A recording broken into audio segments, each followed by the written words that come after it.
We zijn er. Ja. Hoe gaat het met je, Daan? Ja, het gaat wel goed. Ja, voor mij is er eigenlijk ondanks dat er een pandemie aan de hand is, niet heel veel veranderd. Omdat ik wel nog gewoon kan werken bij mijn bijbaan, zeg maar. Dus er verandert niet echt heel veel voor mij. We hebben natuurlijk jou gevraagd voor een videoproject in het kader van het ATH-jaar, die dit jaar 100 zou zijn geworden. En daarmee ben je aan de slag gegaan. Maar kun je misschien eerst iets vertellen over jezelf en over je werk tot nu toe? Ja. Ja, ik ben eigenlijk begonnen echt als een performer. Dus echt vanaf, ja, echt, ik denk mijn 5e of zo zat ik op balletlessen en was ik aan het zingen. En hield ik er heel erg van om echt in het middelpunt van alle aandacht te staan. Dus dat was vrij helder vanaf het begin. Oh ja, Daan die moet echt wel op het podium staan. En die moet echt zijn eigen lichaam gebruiken als medium, zeg maar, ja, als medium, punt.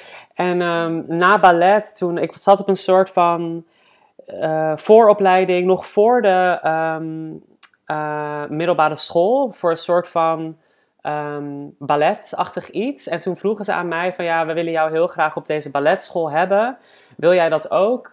Ik weet nog heel goed dat ik daar zat in het kantoortje met die directeur van die school en dat ik toen zei nee.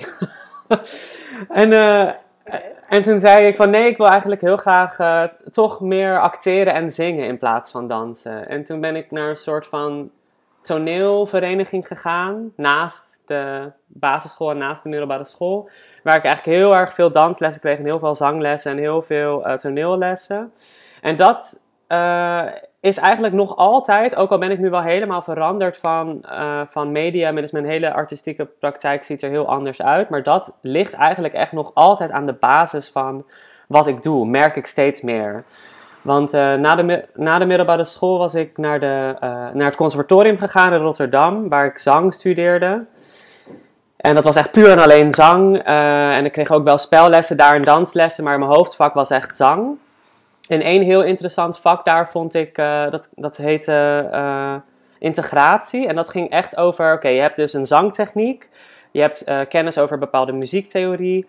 En je zingt dan een nummer. Maar hoe breng je dat nummer over? Dus dat ging echt over het performen ervan. En eigenlijk het spelen van zo'n nummer. De tekst, wat zegt het eigenlijk? Maar niet alleen de tekst, ook de muziek. Wat zegt de muziek zonder de tekst eigenlijk zelf? Hoe is de muziek geschreven? En wat poogt het, zeg maar, over te brengen? En dat vond ik altijd al een heel interessant vak. Maar toen moest ik 1 keer op een bruiloft zingen. En toen dacht ik, is dit dan nu het enige wat ik kan? Want je kan natuurlijk niet van het conservatorium komen en dan ineens popster zijn. Wat ik heel graag wilde. Oh ja, dat wilde je graag, ja. Dat wilde ik heel graag. En nou ja, een soort van. En ja, dat vond ik eigenlijk zo jammer dat dan het enige was wat ik kon. Dus toen begon ik een beetje na te denken van, wil ik niet eigenlijk meer uit zo'n studie halen?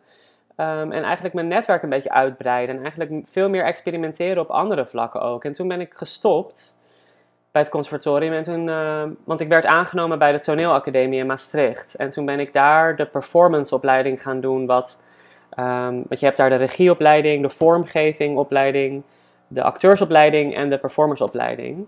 En de performersopleiding is eigenlijk, dat hangt heel erg tussen de theaterwereld en de performancewereld en de beeldende kunstwereld in.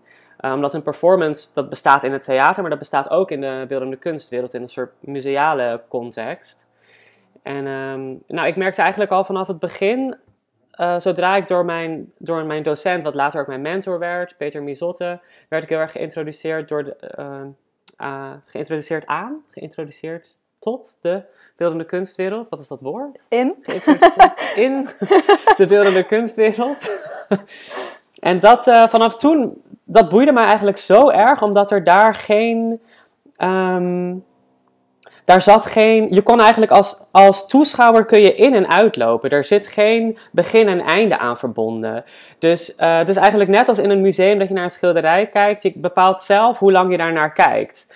En bij het theater voelde ik me altijd heel erg gevangen. Dat je daar dan als publiek in het donker binnenkwam en dan was er echt een startpunt. En dan moest je gewoon echt wachten tot dat eindpunt, totdat het licht weer aanging voordat je eruit mocht. En als je dan halverwege de voorstelling wegliep, dan was dat gelijk een sociaal statement. En dat vond ik altijd heel erg jammer en heel erg ten nadele van mijn ervaring van wat er eigenlijk te zien was op zo'n toneel.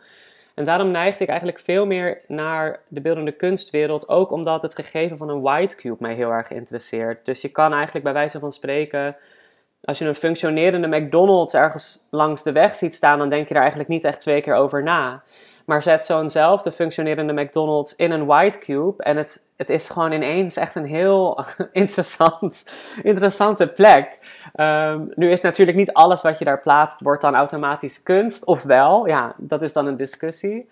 Maar ik vond gewoon het gegeven van zo'n plek heel erg interessant. En ja, toen ben ik eigenlijk op die school meer en meer video-installaties gaan maken. En toen ik afstudeerde ben ik nog een master beeldende kunst gaan doen aan het Sandberg Instituut. Waar ik dat eigenlijk echt helemaal verder heb uitgediept. In de juiste omgeving eigenlijk. Dus dat is mijn achtergrond. Oké, en toen kwam videokunst of ben ik dan alweer een stapje te snel? Nee, toen kwam inderdaad videokunst. Na performancekunst kwam videokunst. En dat was eigenlijk, nou ja, wat ik in het begin zei, ik hield heel erg van in het middelpunt van de aandacht staan. En eigenlijk naarmate ik ouder word, hoe verschrikkelijker ik dat vind. Zeker op een bepaald niveau. Mhm. Dat is natuurlijk nog steeds ergens Je wil geen popster meer worden? Jawel. Oh. Jawel, ja, absoluut. Nee. Nou, het is meer dat ik het interessanter vind. Daarom ben ik ook begonnen met animeren. En die hele 3D-software, dat was eigenlijk begonnen vanuit het gebrek aan geld. En het gebrek aan... ik vond het niet langer spannend meer om daar zelf op die vloer te staan. Of zelf in het middelpunt te staan. En ik dacht... Want ik ben een best wel specifiek persoon. Ik ben niet een heel erg goede acteur of zo. Dus ik kan niet heel erg transformeren naar andere karakters. En dat hoeft ook niet per se in performancekunst of in mijn werk. Ik perform het ook altijd zelf. Maar ik wilde toch iets meer controle hebben over de maakbaarheid van het personage dat ik creëerde. En daar was 3D-software eigenlijk een heel goede uitkomst. Ook omdat bijvoorbeeld Blender software dat gratis is. Dus ik had gewoon een hele filmstudio in mijn computer. Met allemaal equipment en lichten en alles. Dus het was heel erg toegankelijk.